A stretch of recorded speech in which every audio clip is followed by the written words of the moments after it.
our lives. We should never take for granted the sacrifices Jesus made for us. We should always strive to worship Him with all our hearts. Let us all sing, "Here I am to worship." Light of the world, you step down into darkness. Open my eyes, let me see. Beauty and made His heart adore you. Hope of a life spent with you. Here I am to worship, here I am to bow down, here I am to say that you're my God. You're altogether lovely, altogether worthy, altogether wonderful to me. King of all days, oh so highly exalted, glorious in heaven above. Humbly you came to the earth you created, all for love's sake became poor.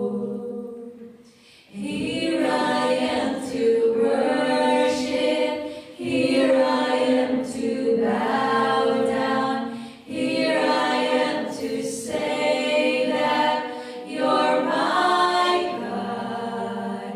You're altogether lovely, altogether worthy, altogether wonderful to me. I'll never know how much it costs to see my sin upon that cross. I'll never know how much it costs to see my sin upon that cross. Here I am to worship, here I am to bow down, here I am to say that you're my God. You're altogether lovely, altogether worthy, altogether wonderful to me. In Psalms 46, verse 10, "Be still and know that I am God. I will be exalted among the nations. I will be exalted in the earth." Church, being still with the Lord is the ability for us to totally rely on Him and allowing Him to work in our lives. Let us all sing, "Still."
thunders roar. We need to be still. Lord, marami sa amin talagang nagagambala, nagtatakot sa mga nakikita namin sa aming paligid. But Lord, yung kinanta namin ngayon, ang paalala mo sa amin is, be still and know that I am God. Marami talagang dapat kami ginagawa na nag-express, Lord, na kami kakulangan, may kakulangan kami sa pananampalataya sa iyo. So Lord, teach us, Lord, to be still. Kasi wala naman kami aasahan sa mundo ito kundi ikaw naman. So lamang, kung mananatili kami, mananahimik, at makikita namin ang iyong paggalaw ng iyong kamay. All we need to do, Lord, is to do that. Kaya namin makita ang iyong kapangyarihan, ang iyong magagawa sa mga imposibleng bagay sa mundo ito. Pagamat, Lord, marami kaming masakit na nakikita, madilim na nangyayari, but you're still in control. You're a God who sits on the throne. Ikaw pa rin ang nag-ahari. So sa amin pong na-experience sa buhay nito, Lord, kung dumating man ang malakas na bagyo, you are the King of the flood. Yan ang isang totoo na hindi magbabago. Kaya Lord, ang aming pong pagtitipon, yung Sunday, dito sa lugar na ito, ay parang ka at pasalamatan ka. So Lord, ang aming pong magagawa lamang ay balik sa iyo ang aming pagsisilbi sa kabutihan mo, sa pag-ibig mo, sa lahat ng iyong ginagawa, sa lahat ng iyong binibigay sa amin. Lalo-lalo na po sa oras ng pangangailangan, kami ay tatakbo sa iyo at sa iyo lamang. Ang aming pong aasahan sa mundo ito ay bibigyan lamang kami ng kalungkutan. Ngunit sa Lord, if we will just be still and know that you are God. And the oceans roar, and the thunders roar. Lord, dumating ang lahat ng bagay nito, hindi kami magtitinag. Yan ang hinahanap ko sa inyong mga anak. Yan ang gusto mong gawin namin sa oras ng pangangailangan. And how true, Lord, ang iyong mga pangako, you will be with us. You will be with us through the storm. Ang lahat ng ito ay maalagpasan namin. So once again, church, let's express that through this song. Let's declare that God is King over the flood.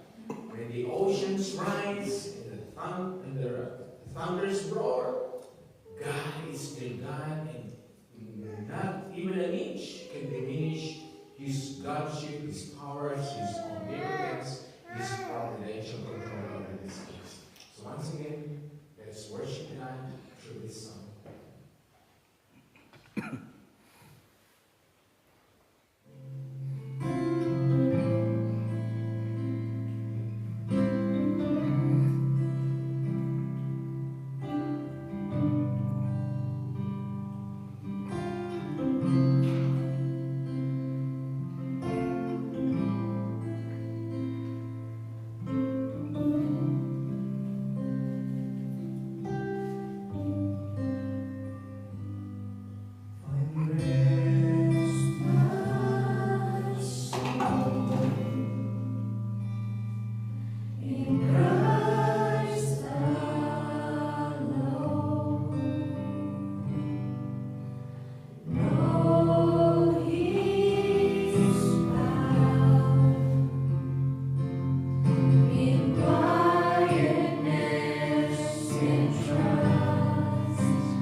We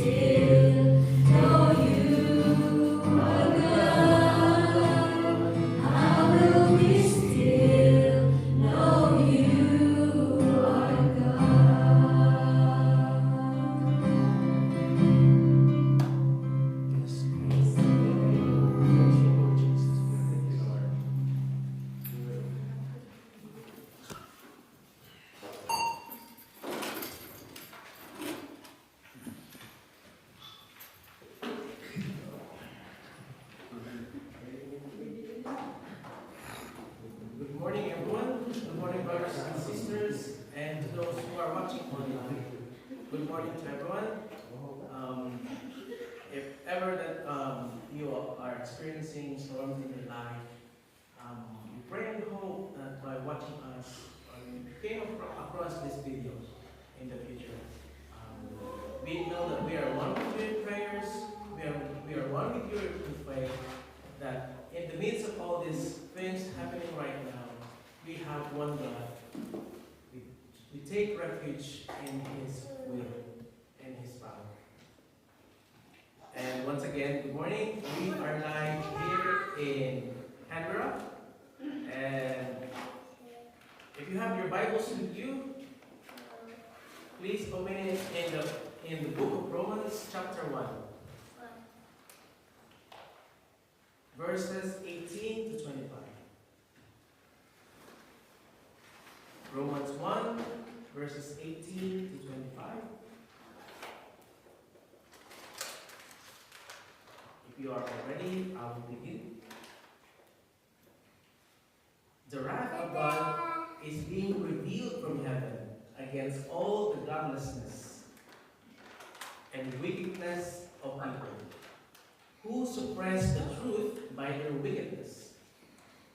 Since what may be known about God is plain to them, because God has made it plain to them. For since the creation of the world, God's invisible qualities, His eternal power and divine nature, have been clearly seen, being understood from what has been made, so that people are without excuse.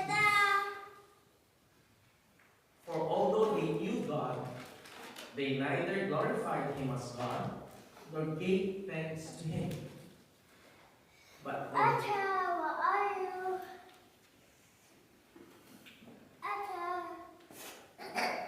although they claimed to be wise, that's in verse 22, they became fools and exchanged the glory of the immortal God for images made to look like a mortal human being, and birds and animals and reptiles.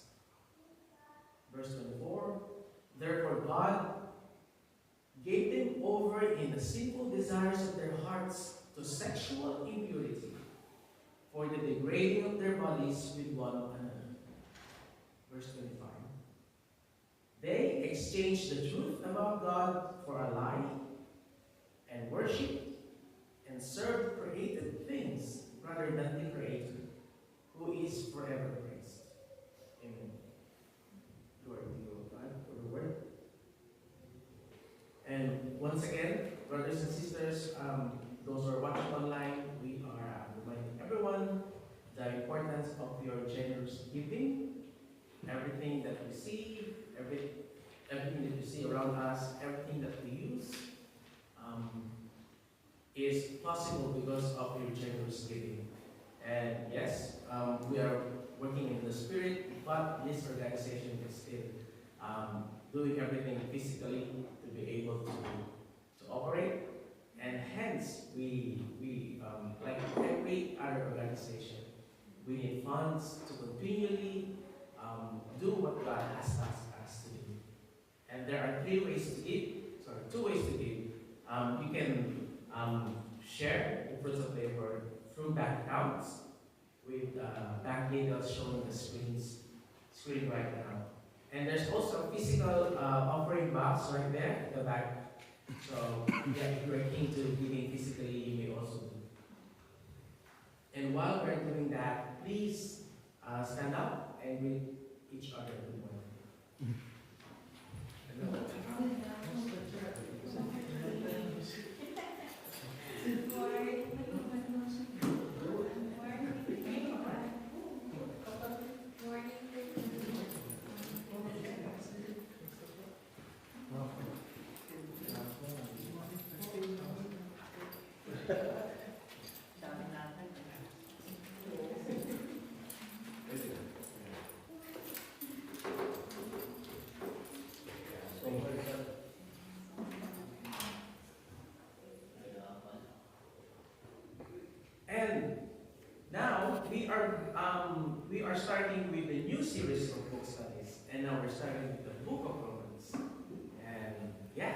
without further ado, brothers and sisters, please let us all welcome Pastor Nopal.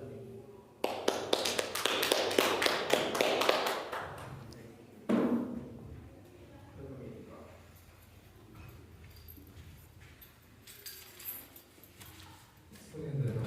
Yes, sir.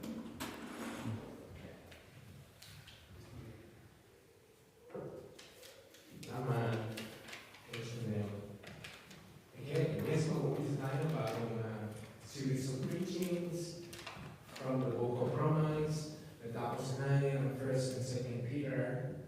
At doon nakita natin kung paano tinutulisa na aklat na yun ang ating mga maling gawain. Pero lalo na, pag lumipat kayo tayo sa Romans, at makikita natin kung paano nag-respond ng Panginoon sa mga gawain ng tao. Those who are watching, thank you for joining us this morning as we start a new series of preaching. Okay. Ang sabi sa mag-umpisa tayo sa verse 18, chapter 1 of Romans. Malalaman natin ngayon talaga ano ang mensahe ng langit, gamit sa langit sa ginagawa ng mga tao ngayon. Sabi, pinapahayag ng Diyos mula sa langit ang kanyang buot. Okay? Dapat daw maintindihan natin na nangyayari sa mundo natin ngayon ay isang paglalahad ng Diyos, expression niya, na galing sa langit. Hindi galing sa paligid natin, kundi galing sa langit. Kung titignan nyo, bakit nagagalit ang Diyos na alam natin magbuhat ng nagkasalang tao? Yun ang naging dahilan. Bakit God was so great, siya ay nalungkot, at talagang nilalabas niya ang kanyang buot, ang kanyang galit. Okay? Bakit nagagalit ang Diyos? Dahil sa lahat ng kasamaan at kalapastangan ginagawa ng mga tao. Okay, hindi dahil sa kakulangan ng pag-ibig ng Diyos, kulang ang kanyang plano, kulang ang kanyang mga binabalak para sa mga kanyang nilalang, kundi nagagalit ng Diyos at yun i-express from heaven o mula sa langit dahil sa lahat ng kasamaan at kalapastangan ginagawa ng mga tao. Ang sitwasyon kasi natin ngayon, hindi talaga nababalot ang kasamaan ng buong mundo ito. Ang lahat ay labag sa pinag-uutos ng Diyos. Ang nangyayari nga ay yun pa ang ginagawa ng tao. Yun ang pinipilit ng tao. Yun ang binibigyan ng adhikain ng tao. Kaya nga, ipinapahayag ng Diyos ang kanyang galit. Yun ay umpisa pa lamang ng galit niya. Nakikita na natin sa paanong paraan. Kaya nakikita natin ang kamatayan ay bumabalot sa ating paligid. Ang mga sakit, ang mga problema, ang mga paglapastangan sa tao, paglapastangan sa Diyos. Nakikita natin ang hapdi ng kanyang creation. Kaya nga, meron tayong natitikmang mga bagay na wala yun nung nilalang ng Diyos ang mundong ito. Kasi sabi ng Diyos, everything is good. After creating every piece of creation, lahat ng bagay, sabi niya, this is good, this is good.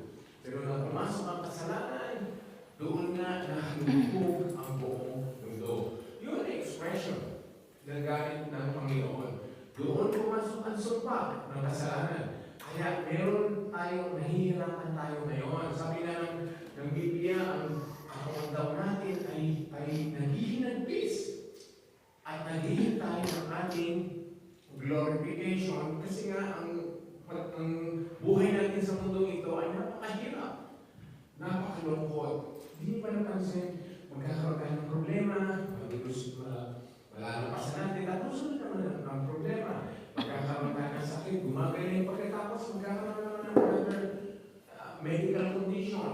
Ang mga tao ay nawawala sa ating paligid, ang mga mahal sa buhay natin, unti-unti, isa-isang pumapalaw. Kasi ngayon ay expression ng Diyos na galing sa langit. Pinapahintulutan niya ang mga habit ng buhay natin para matikman natin. Bakit gusto ng Diyos na matikman natin ang habit ng buhay?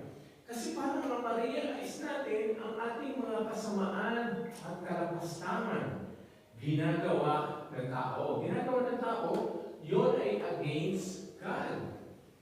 Okay? At ito pa ang isang malungkot. Gumagawa na ng kasalanan ng mga tao at ang pinupugarya pa ng mga tao masasama ay pinipigilan nila na malaman o humayo ang katotohanan.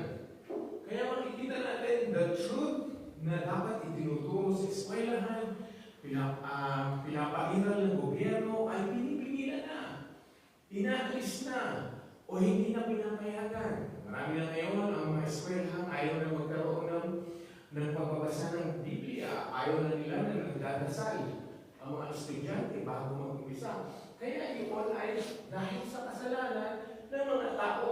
Yung mga tao gumagawa ng kasalanan na yun, ang ayon sa Diyos, ay sila pa ang pumipigil na humayo ang katotohanan tungkol sa Diyos. They are suppressing the truth.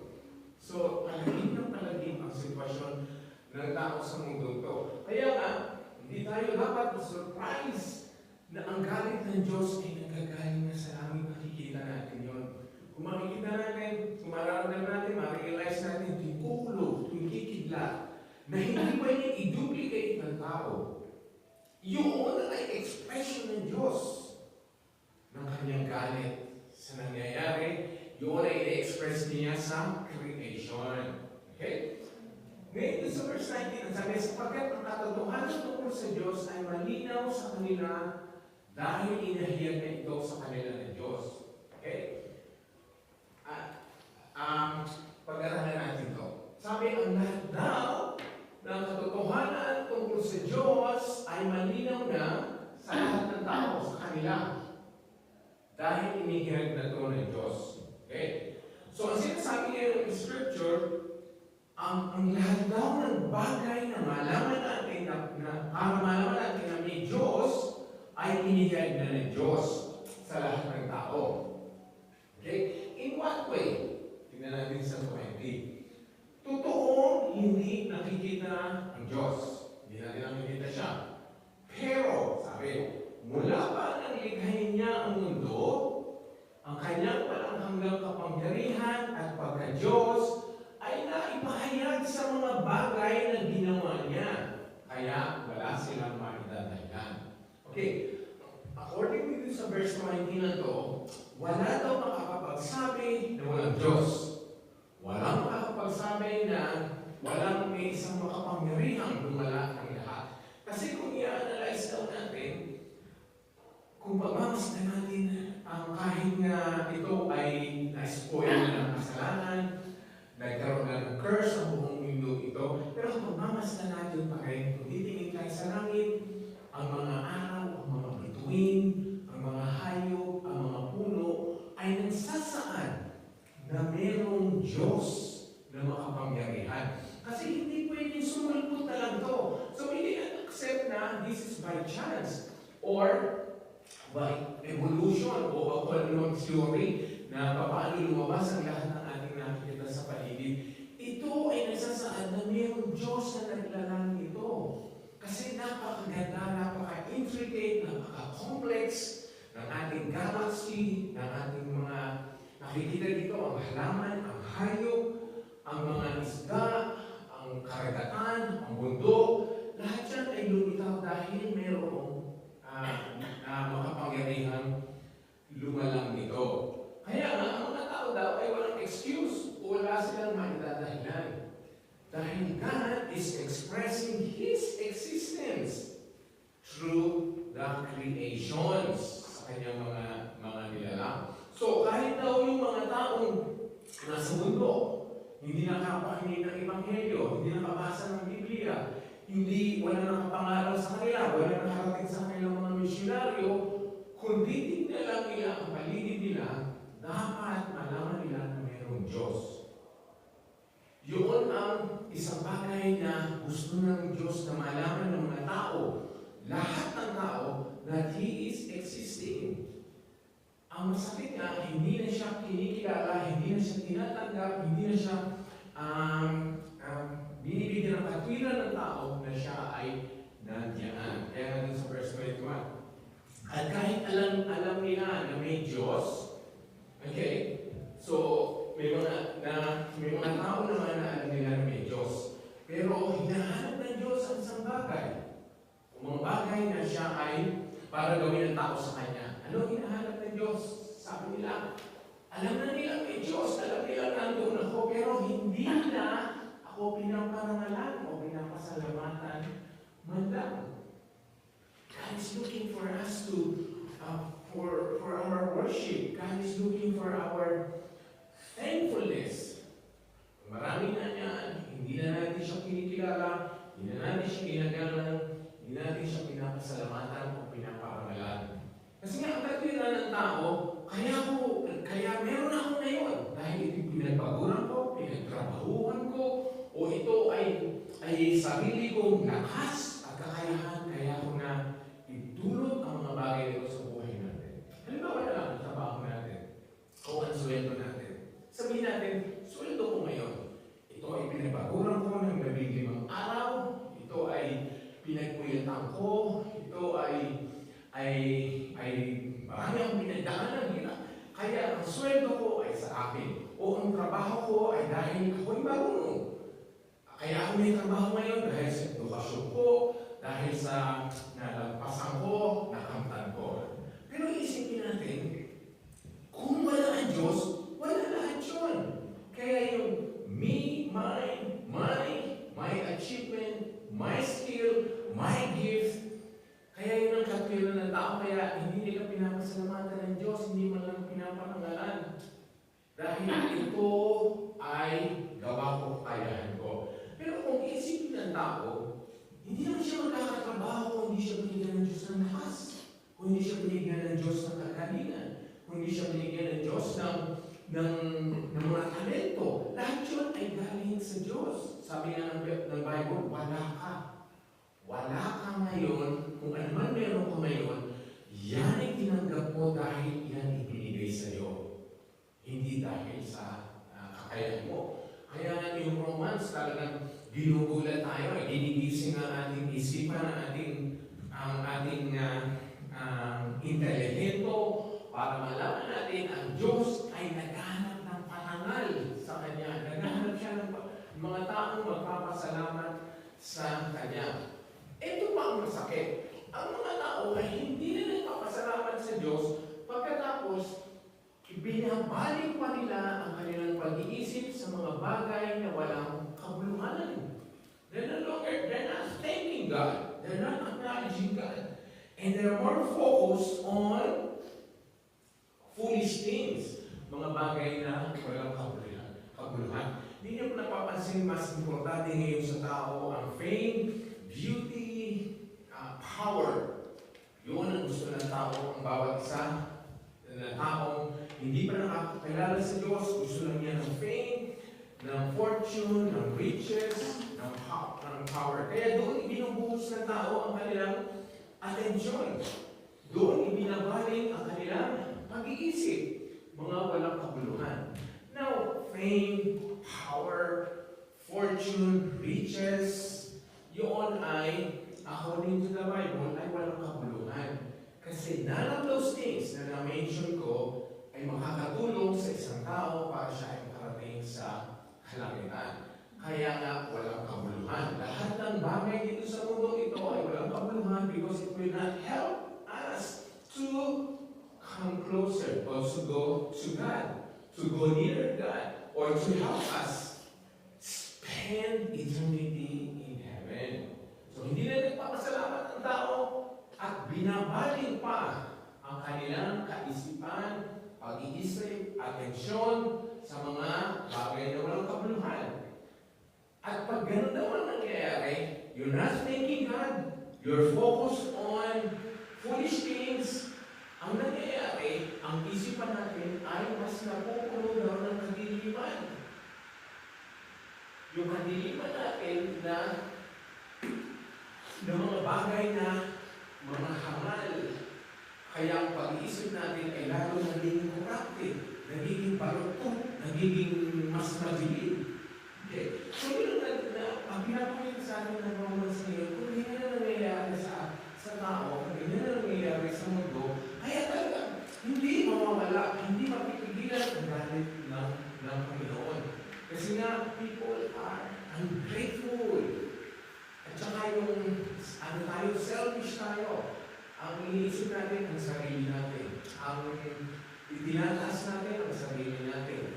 Ang atensyon natin ay sa mga bagay na walang kabuluhan. Yun ay nagtutulot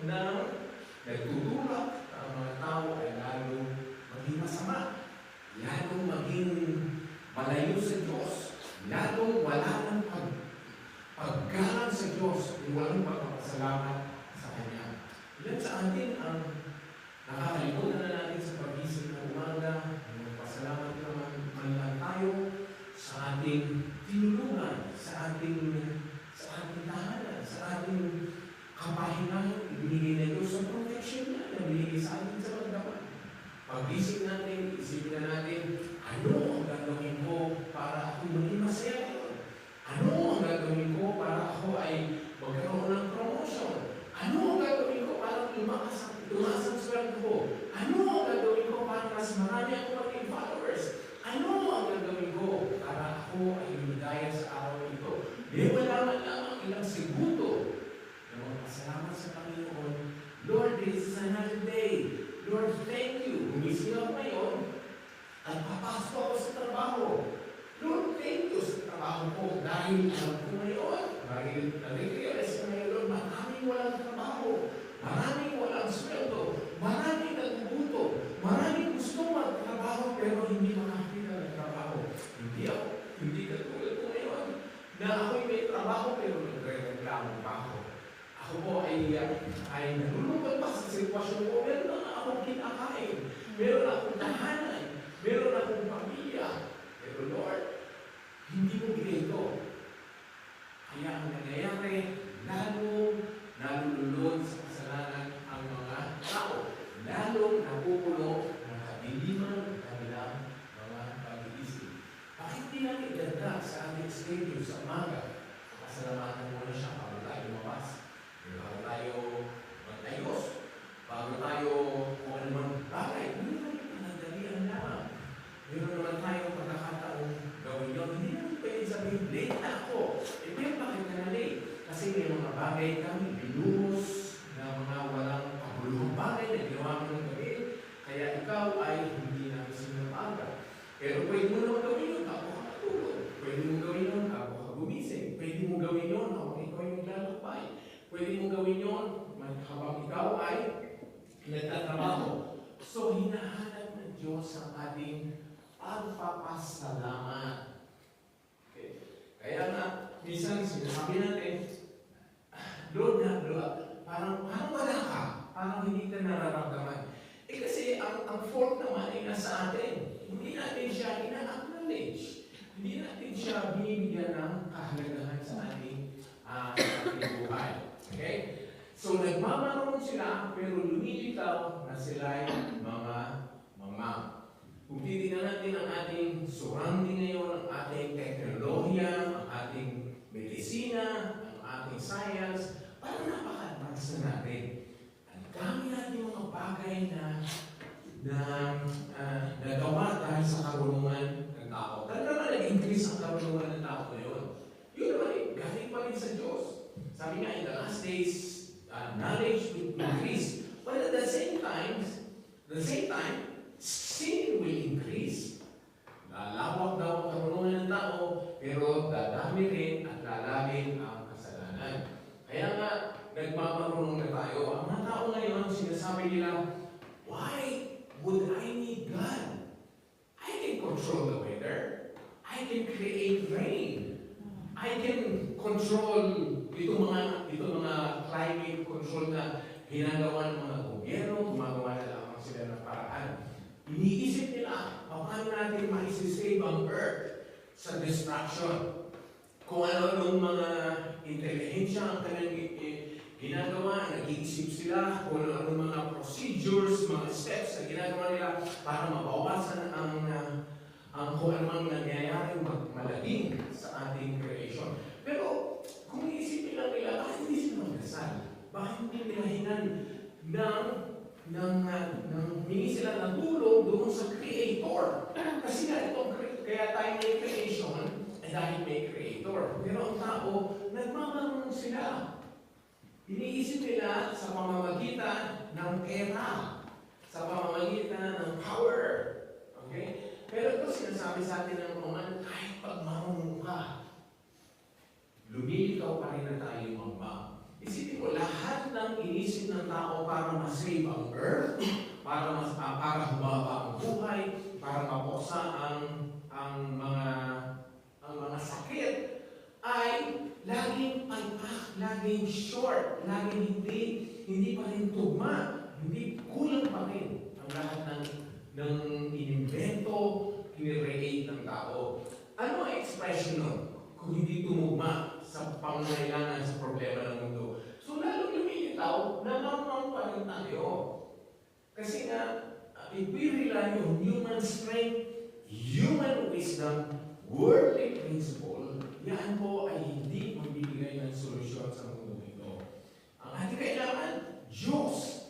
Ang ating kailangan, relationship sa Panginoon. Ang ating kailangan ay ang paggalang sa Diyos. So anuman, human achievements will only result in foolishness. Lalo nag-i-express ang ating pagiging mamang. Kasi ito ay mga pretensions. Ito ay nagbibigay lamang ng more frustrations. Kaya nagre-rely tayo sa mga scientists, sa mga medical professions, sa mga medical experts. Hindi ko sinasabing masama yun. Kasi nga, kung yun ang aasahan natin, ay hindi pa rin mangyayari ang ating hinahanap na solusyon sa mundo ito. Kaya isipin natin na Diyos pa rin manggagaling. So God uses medical professions, scientists, mga technical expert para ibigay ang solusyon sa mundo ito. Kaya hindi natin talaga pwedeng set aside ang Diyos. Hindi natin pwedeng sabihin, hindi na natin siya kailangan. Yun ay isang napakalaking kamangmangan, foolishness, or walang kabuluhang bagay. Tignan natin verse 23. Sapagkat ito ang ginagawa ng tao ngayon. Ipinagpapalit nila ang dakila at walang kamatayan Diyos sa mga Diyos-Diyosan, anyong tao. Isn't that ito yung nangyayari ng hindi natin? Halimbawa lang sa bansang Pilipinas, ito ang isang pinaka-problema, isang napakalaking foolishness na ginagawa ng ating mga kababayan. Idolatry. They are worshiping mga taong Diyos-Diyosan na anyong tao. That's why it's napakalaking bagay na hindi natin maintindihan natin mga Kristiyano na ngayon. Kilala natin ang Diyos. Di makikita natin na although kabahagi tayo noon, practices natin noon, pagsamba natin noon, nasa dating natin sa mga lumang pananampalataya ginagawa natin noon. Pero ngayon, ganyan pa rin na nagpapatuloy, pinagpapalit. Alam niyo, pinagpapalit, nandiyan siya, hindi natin siya nakikita, pero ang tao kasi, naghahanap siya ng masasamba. Kasi nga, sa tao kasi, merong nasa puso natin, likha na maghanap tayo ng isang sasambahin. Kaya mga tao dun sa mundo, ang ginagawa nila, naghahanap sila yung isang bagay, kaya sinasamba nila ang ibon, sinasamba nila ang mga hayop, sinasamba nila ang mga hayop na may apat na paa, mga hayop na nagsisigapang. Maaaring hindi natin ito nakikita sa Pilipinas, pero sa ibang nasyon po, sa ibang mga tribo, yan ang ginagawa nila, mga hayop. Kaya kasi nga, likha, dinagdag, ibinagay sa kalooban ng tao na sumamba tayo, maghanap tayo ng isang sasambahin. Kaya nga, kahit yung mga hindi ko tinuro ang mga tribo, wala silang edukasyon, wala silang mga ibang bagay, pero ang una nilang hinahanap ay sinasamba. Pero, sinasabi nga na mayroong Diyos na walang kamatayan. There's an immortal God. na ipapalit natin doon sa mga bagay na yun. So kaya nga, sabi doon sa verse 24 ngayon, kaya hinayaan na lang sila ng Diyos sa maruruming hangarin ng kanilang puso. Ito po ang sitwasyon ng isang hindi mananampalataya sa Panginoon. Kahit hindi ka pa nakakapaniwala sa Panginoon, hindi mo pa siya wala pang relasyon sa Kanya, God is by His grace, kaya meron tayong sinasabing common grace. Pinaparating pa rin nila ng Diyos ang Kanyang common grace. Ang ibig ng common grace ay yung pagpapala niya, kabutihan ng Diyos na pinapairal niya sa buong mundo kahit hindi ka naniniwala sa Kanya, kahit hindi mo siya sinasamba. Kaya nga, makikita nyo, merong kahit nga nagpapadala daw ng Diyos ng ulan sa mga mananampalataya at hindi mananampalataya. Natitikman natin ang sinag ng araw sa mga believer at mga hindi unbeliever. Kaya nga may common grace pa rin. Ngayon, ang isa pa ngayong pinadala ng Diyos ay yung kanyang saving grace.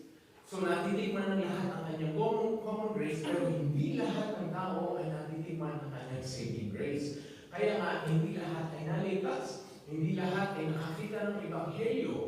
Kaya, ang ginagawa ngayon ng Diyos ay sinusubil niya kahit papano na kahit umiira ng kasalanan dito, kung wala pa rin ginagawa ang Diyos, talagang magiging napakasama. Walang sukdulang napakasama ng tao. Kahit papano ay gumagawa ang Diyos sa pamagitan ng kanyang common grace, limitado pa rin ang ginagawa ng kaaway. Limitado pa rin ang ginagawa ni Satanas. Although Satan is ruling this world, pero may mga limit na binibigay ang Diyos sa mga tao para hindi siya masyadong magpakasama. Kaya nga, pag nangyaring naging matigas ang ulo ng tao, naging matigas ang puso niya, papabayaan na siya ng Diyos. Kung ayaw niya talagang tumakbo sa Diyos, kung ayaw niya maniwala, kung pinabayaan ng Diyos ang tao na wala siyang limiting control, wala siyang providential control, at kung papabayaan ng Diyos na magpakasama ang tao, ito ang mangyayari. Okay? Doon sa mga matitigas, mga napakasama, ay lalo pa silang magiging masama. Kasi ang sabi, kaya hinayaan sila ng Diyos sa maruruming hangarin ng kanilang puso. Kasi ayaw na nilang pinigil. Ayaw na nilang magbago. Kaya ang nangyari, gumagawa na sila ng kahalayan at kahiyahiyang mga bagay sa isa't isa. Kaya napakadilim po na mangyayari sa mga unbelievers na matigas ang ulo, na ayaw magising sa katotohanan, na ayaw makita na mayroong Diyos. Dahil pag inalis na ng Diyos ang kanyang kamay sa pagtulong, sa paggalaw, sa paggising ng tao, darating ang isang ang pagkakataon na ibibigay na ng Diyos ang kanyang kamay. Pababayaan ng malulod ng tao sa kasalanan. Dahil yon sa katigasan ng puso ng tao. Sa katigasan na ayaw na nilang maniwala sa Diyos, ayaw na nilang pasalamatan ng Diyos, ayaw na nilang tatinain ang Diyos. Kaya hindi natin masisisi, God abandoned them. Pinabayaan ako ng Diyos. Bakit ka pinabayaan ng Diyos? Kasi ayaw na siyang pakinggan. Ayaw na siyang paniwalaan. Ayaw ka nang dumipende sa Diyos. Kaya ang nangyari, makikita niyo, kung pagmamasa natin ang nangyari, sabihin sa atin ang kahalayan, mga kahiyahin ng mga bagay na ginagawa nila sa isa't isa. Ang homosexuality, ang mga gay, lesbians, mga pagsira ng marriage, mga immorality, yung mga bagay na hindi natin akala na mangyayari, nangyayari na ngayon. Why is it, noong mga panahon ni Lolo at ni Lola, ang sabi nga nila noon, pag hinawakan mo ang kamay ang kanyang anak, kaya pakasalan mo yan, pakasalan mo ako. Sa kanila, ang morality ay napakataas.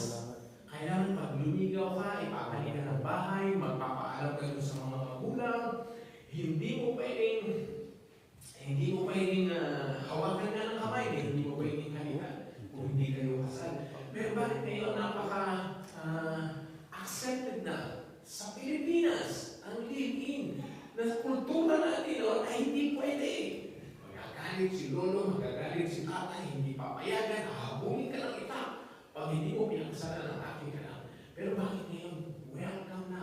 Kasi nga, hinahayaan na ng Diyos na lalong pumunta sa kalaliman ng kasalanan ng mga tao dahil matigas ang ulo, matigas ang puso. Kaya ang nangyayari, lalo pa nilang ipinagpalit sa kasinungalingan ang katotohanan tungkol sa Diyos. And again, tinuliksa na naman ng Romans ang idolatry. Kasi nga, ito yung nangyari dun sa verse 23. Pinagpalit daw nila ang Diyos sa mga Diyos-Diyosan.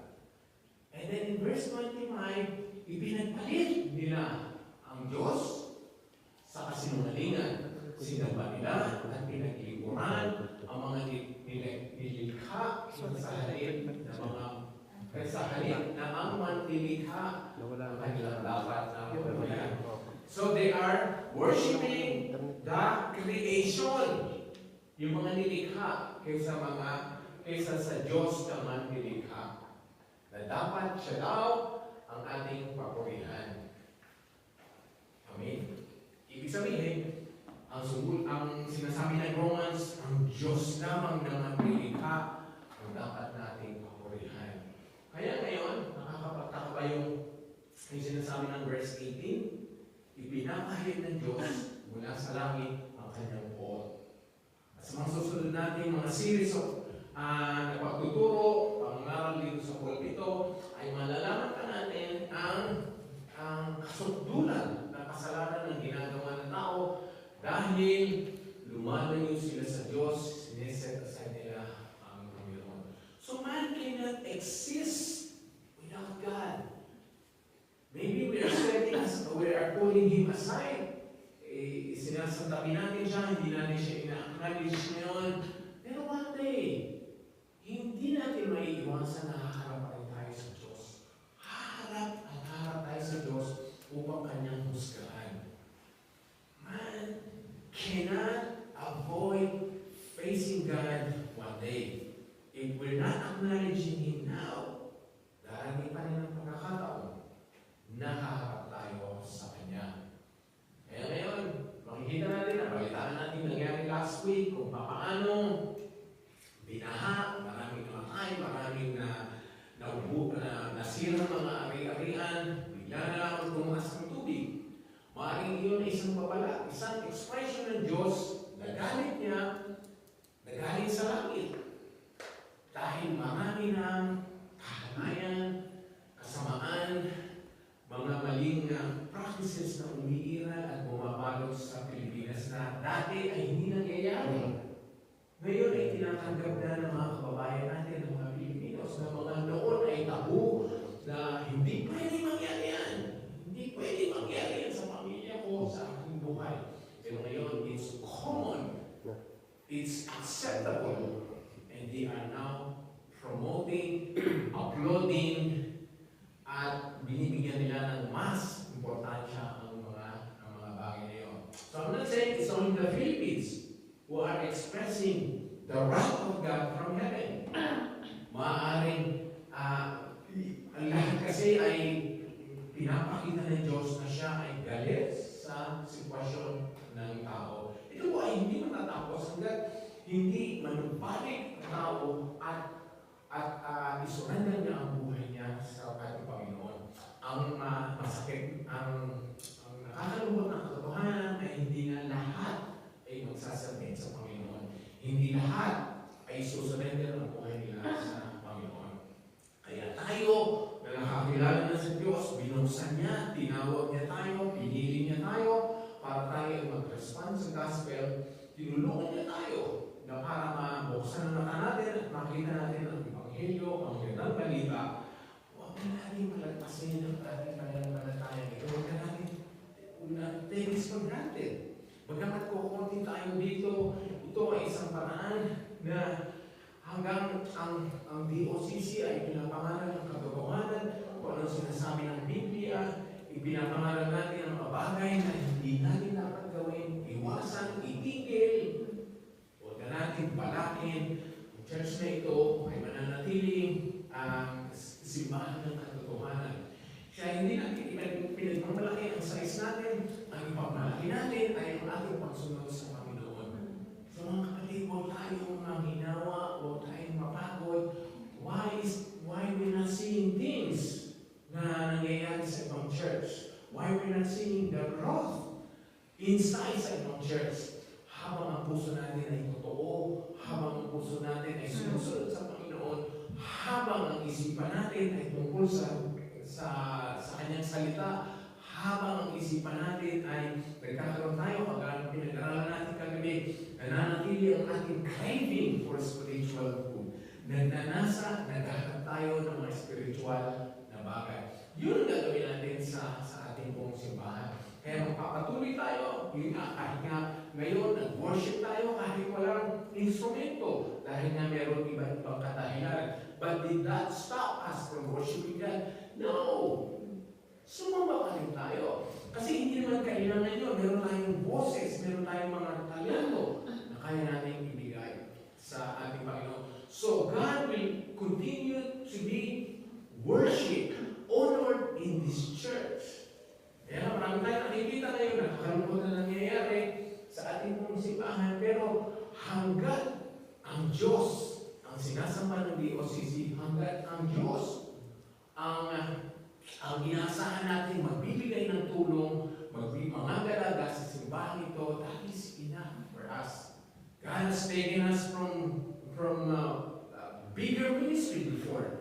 Noon, mas maganda ang mga sitwasyon natin. Hindi tayo nagpapagod dito, hindi tayo nagbibilad sa araw, hindi tayo nagbibilad sa lamig. Meron tayong magandang mga environment noon, pero inalis tayo ng Panginoon doon. Dahil binigyan na tayo ng another ministry sa ibang lugar. So ito ay tinalagaan ng Diyos. Bagamat nag-uumisa tayo, mas mahirap ang ginagawa natin, sitwasyon natin ngayon, pero ilagay nyo sa puso nyo na ito hindi mangyayari kung hindi kalooban ng Diyos. Kalooban ng Diyos na magkaroon ng bagong gawain sa camera. Kaya ito ay magkakasama tayo. Suddenly, na wala tayong angitain. Magkakakilala tayo ngayon. One day na tayo magkakasama. Ito ay ginaloob ng Diyos. Dahil lahat ng bagay ay nangyayari dahil pinagtulutan o hindi pinagtulutan ng Diyos. So let's thankful for DOCC. Let's not be spiteful of small things. Sabi nga, kahit maliit, huwag kang malulungkot. Huwag mong bibigyan ng anumang hindi maganda paglugan yun. Dahil lahat ng malaki ay nag-umpisa sa maliit. So kaya natin po, sa mga nanonood, sa lahat ng ating mga kaibigan, members of DOCC, we need to be faithful in the ministry na binigay sa atin ng Panginoon. Faithful. Remain faithful. Persevere tayo. At ang lahat ng ito ay bibigyan ng katimpala ng Panginoon. So it's not the size of the church. It's not the size of the ministry. It's not the influence in the community. It's our faithfulness. Babalik na siya. Okay? Babalik na siya. At ipapahayag niya ang puot na mas malagim. So yung natitikman natin, wrath of God, galit ng Diyos, puot niya na nagagaling sa langit, yun po ay four stages. Ano lang yun? Ano yun? Kapitaso pa lang yun. Mas malaki ang nakalaang pag-uso ng Diyos sa mga katigasan ng puso ng tao na mananatili. Okay, let's go to the worship. At ginagawa ng magkakataon ng mga nagkaharap ng mga kailangan po sa ating mga nanonood ngayon. Para po, ibuksan ang isipan natin sa magitan po ng mensahe ng ngayong umaga nito na kaya natin nakikita ang mga bagay nito na nangyayari sa ating paligid. Yun po ay para magising ang mata natin, isipan natin na galing sa langit. Hindi dahil sa ating itsura, kundi dahil sa kasamaan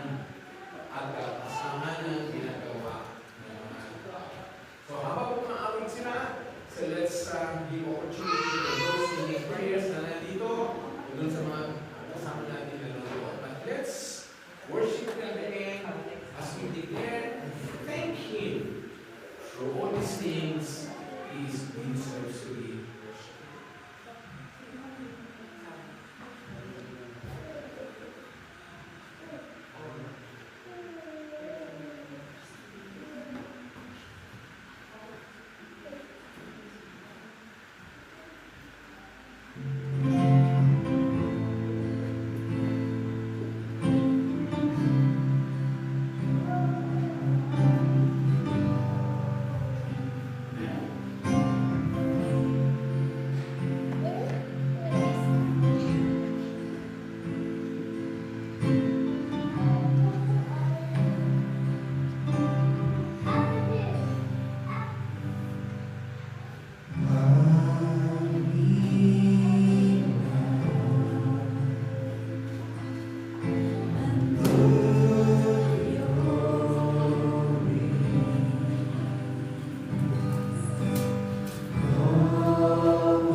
Namin, Lord, na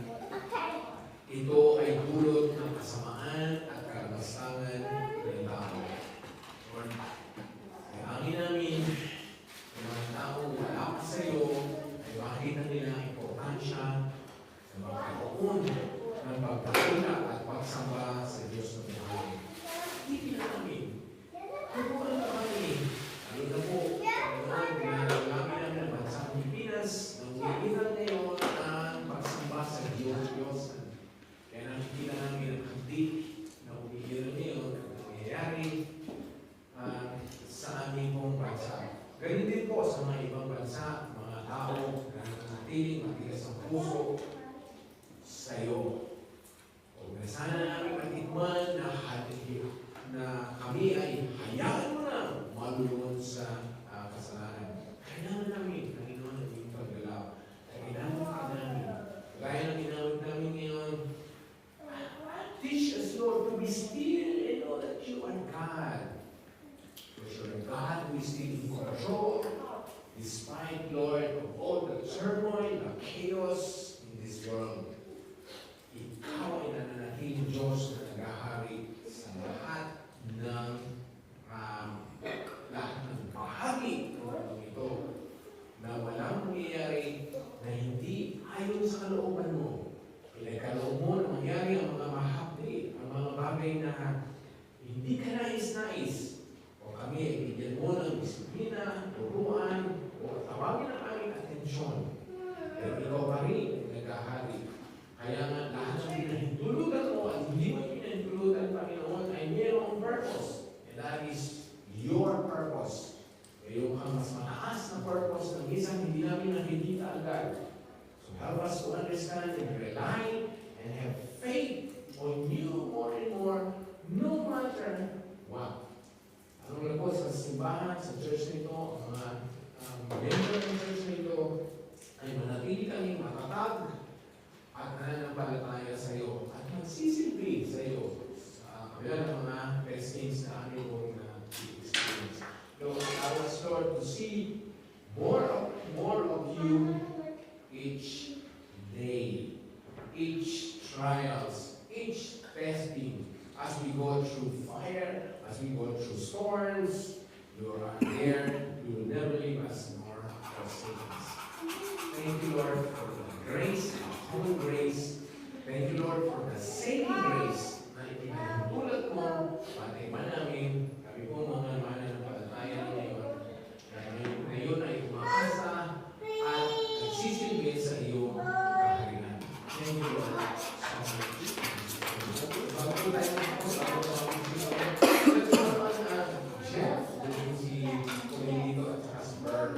so let's be, ngayon po ay magkukunti tayo dito. We are rejoicing. This is the 6th year ng kanilang anniversary.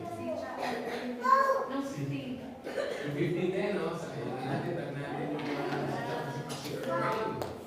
ako ay mga nagkaroon ng wedding anniversary. So let's pray for this purpose.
Sa kanilang pagsasama, togetherness, Lord, in their partnership, serving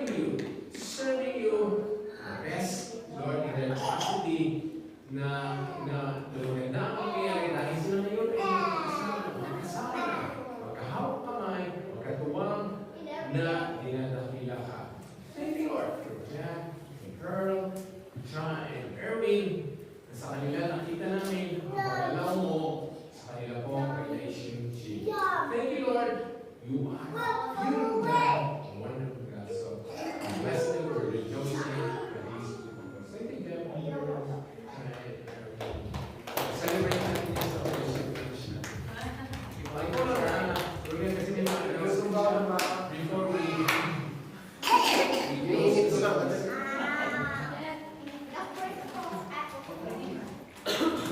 Pastor, maraming salamat po sa napakagandang mensahe ngayong araw. Kami po ay patuloy na nagbibigay buhay at pasasalamat sa Panginoon sa iyong mensaheng binigay sa amin. At patuloy po kami nalalaman sa liwanag at tuloy ang tatalikod sa kasalanan. I hope po sa mga nanonood online, sana'y na-bless din po kayo. Na-bless din po kayo ng mensahe ngayong araw na ito. And ilan lamang pong paalala sa mga susunod na araw. Meron po tayong discipleship group sa bukas at meron din po sa website. And on Tuesday, we have prayers and intercessions and Bible study online. If you are interested, please, you can message anyone in the church. Also, on Saturday, we have face-to-face Bible study in the morning in Aquarium Hills sa bahay po ng mga kabataan at meron din po Bible study Saints of the Old at 6 o'clock same day sa Sabado. Of course, see you all on Sunday sa service sa city. And yeah, I hope it's not yet too late, but we have suggestion box and prayer request box sa table sa likod. What else? And fundamentals of faith right after the service next Sunday. If you could please all attend that, online or in person. And before we sing the final worship song, as one church, we recite our meditation. May the God of hope fill you with all joy and peace as you trust in Him, so that you may overflow with hope by the power of the Holy Spirit. The Lord will keep you from all evil. He will keep your life. The Lord will keep your going out and your coming in from this time forth and forever. May the God of endurance and encouragement grant you to live in such harmony with one another, in accord with Christ Jesus, that together you may with one voice glorify God and Father of our Lord Jesus Christ. Happy Sunday, everyone.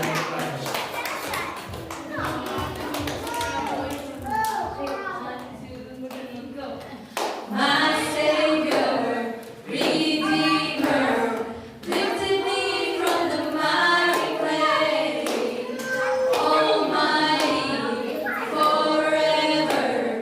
I will never be the same since you came near.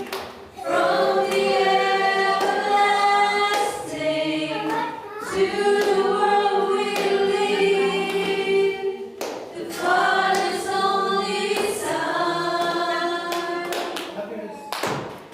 You live, you died, you rose again on high. You opened the way for the world to live again.